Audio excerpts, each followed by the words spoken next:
আসসালামু আলাইকুম। Unique classroom বিডির পক্ষ থেকে সবাইকে স্বাগতম।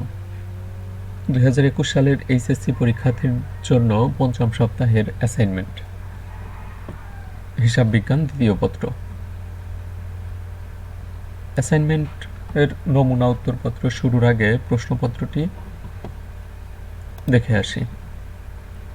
হিসাব বিজ্ঞান দ্বিতীয় পত্র 2021 সালের এইচএসসি পরীক্ষার্থী, চতুর্থ অধ্যায় যৌথ মূলধনী কোম্পানির মূলধন। এখানে তিনটি কোম্পানির কথা বলা হয়েছে, পদ্মা, মেঘনা, যমুনা। তাদের অনুমোদিত মূলধন হচ্ছে 10 লক্ষ টাকা, যা প্রতিটি 10 টাকা মূল্যের 1 লক্ষ শেয়ারে বিভক্ত। পদ্মা লিমিটেড মূলধনের অনুমোদিত মূলধনের 40% সমহারে, মেঘনা লিমিটেড 2 টাকা অধিহারে 50%, আর যমুনা লিমিটেড 1 টাকা অবহারে অনুমোদিত মূলধনের 30% ইস্যু করল।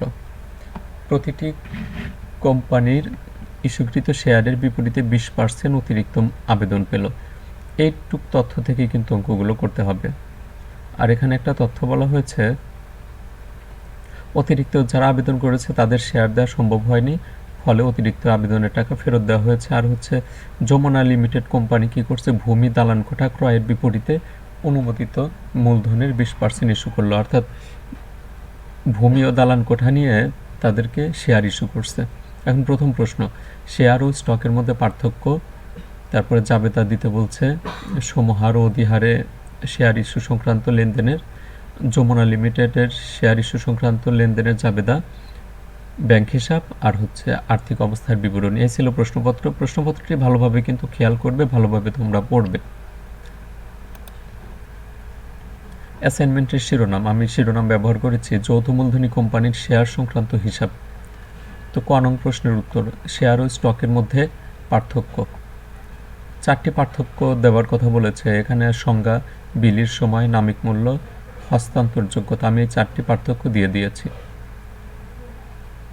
দ্বিতীয় প্রশ্নতে বলা হয়েছিল সমহার এবং অধিহারে শেয়ার ইস্যু সংক্রান্ত লেনদেন জাবেদাভুক্তকরণ। তো পদ্মা লিমিটেড কোম্পানি সমহারে শেয়ার ইস্যু করেছিল, তো সেটার জাবেদা। ব্যাংক হিসাব, শেয়ার আবেদন হিসাব। পদ্মা লিমিটেড তাদের শেয়ারের 40%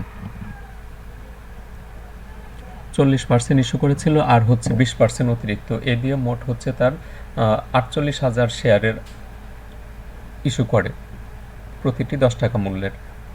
আর অতিরিক্ত আবেদনের টাকা ফেরত দেওয়া হয়েছে, এবং শেয়ারের যে টাকাটা ব্যাংক হিসাবে এসেছিল সেটি মূলধন হিসাবে স্থানান্তরিত হয়েছে। এই হলো পদ্মা লিমিটেড কোম্পানির জাবেদা। পরবর্তীতে মেঘনা লিমিটেড কোম্পানির জাবেদার কথা বলা হয়েছিল। মেঘনা লিমিটেড কোম্পানি অধিহারে শেয়ার ইস্যু করেছিল। তো প্রথমে ব্যাংক হিসাবে সে টাকাটা স্থানান্তরিত হলো, আবেদনের টাকা পাওয়া গেল। পরবর্তীতে এখানে আবার আবেদনের টাকাটা মূলধন হিসাবে স্থানান্তরিত হয়েছে, অধিহারের টাকা সহ, আর অতিরিক্ত টাকাটা ফেরত দেওয়া হয়েছে। যে শেয়ার মূলধন হিসাবে স্থানান্তরিত, মানে 10 টাকা লিখিত মূল্য ছিল, সেই হিসাবে টাকাটা স্থানান্তরিত হবে। আর অধিহারের কত টাকা, 2 টাকা। ব্যাংক হিসাবে কত টাকা, 10,000 শেয়ারের মূল্যটা ফেরত যাবে। অধিহার 2 টাকা, লিখিত মূল্য ছিল 10 টাকা, আর অধিহার সহ, এ সহ 12 টাকা মূল্যের যে অতিরিক্ত আবেদন পাওয়া গিয়েছিল 10,000 শেয়ারের, সেটি ফেরত দেওয়া হবে। এ ছিল দ্বিতীয় প্রশ্নের উত্তর। তৃতীয় প্রশ্নের উত্তরে যমুনা লিমিটেড কোম্পানির জাবেদা প্রস্তুত করতে বলা হয়েছিল। এখানে তারিখগুলো উল্লেখ নাই, সেজন্য তারিখ দেওয়া হয়নি। তো এখানেও শেয়ার আবেদন টাকা পাওয়া যায় অবহারে, ব্যাংক হিসাব ডেবিট, শেয়ার আবেদন হিসাব ক্রেডিট। 10 টাকা লিখিত মূল্য ছিল, কিন্তু 1 টাকা অবহারে টাকা পাওয়া যায়। এর জন্য 36,000, অর্থাৎ 6,000 অতিরিক্ত শেয়ার আছে। আর কত পার্সেন্ট যেন ইস্যু করেছে, আমি আবার দেখে আসছি, 30%। যমুনা লিমিটেড 30%, তাহলে 10 লক্ষর 30% অথবা 1 লক্ষর 30% হয় 30,000 শেয়ার। 30,000 শেয়ার ইস্যু করেছে। তো শেয়ার আবেদনে যাবে শেয়ার আবেদনে টাকা পাওয়া গেছে 36,000 শেয়ারের 30%, 6%, 6,000 হচ্ছে অতিরিক্ত শেয়ার অবহার, 30,000-এর উপরে আসবে, অতিরিক্ত টাকাটা ফেরত দেওয়া হয়েছে। আর ভূমি দালান কোঠার বিপরীতে শেয়ার বিলি করা হয়েছিল বা শেয়ার ইস্যু করা হয়েছিল, সেই টাকাটা এখানে দেখানো হয়েছে। এ ছিল তৃতীয় প্রশ্নের উত্তর। চতুর্থ প্রশ্নের উত্তরে সকল কোম্পানির ব্যাংক হিসাব প্রস্তুত করতে বলা হয়েছে। সকল কোম্পানির ব্যাংক হিসাব একই রকম। এটি হচ্ছে পদ্মা লিমিটেড কোম্পানির ব্যাংক হিসাব। শেয়ার আবেদন হিসাব 4,80,000, আর শেয়ার আবেদন হিসাব অর্থাৎ ব্যাংক হিসাবে যেটি গিয়েছে ফেরত 80,000 টাকা অতিরিক্ত সেটি।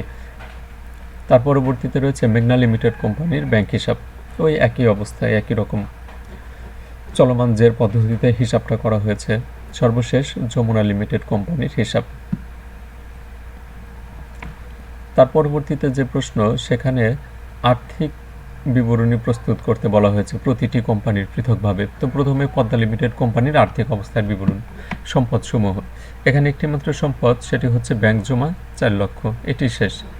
মোট দায় ও দায় সমূহ শেয়ার হোল্ডারদের মালিকানা সত্ত্ব। শেয়ার মূলধন, অনুমোদিত মূলধন প্রতিটি শেয়ার 10 টাকা হারে 1 লক্ষ টাকা।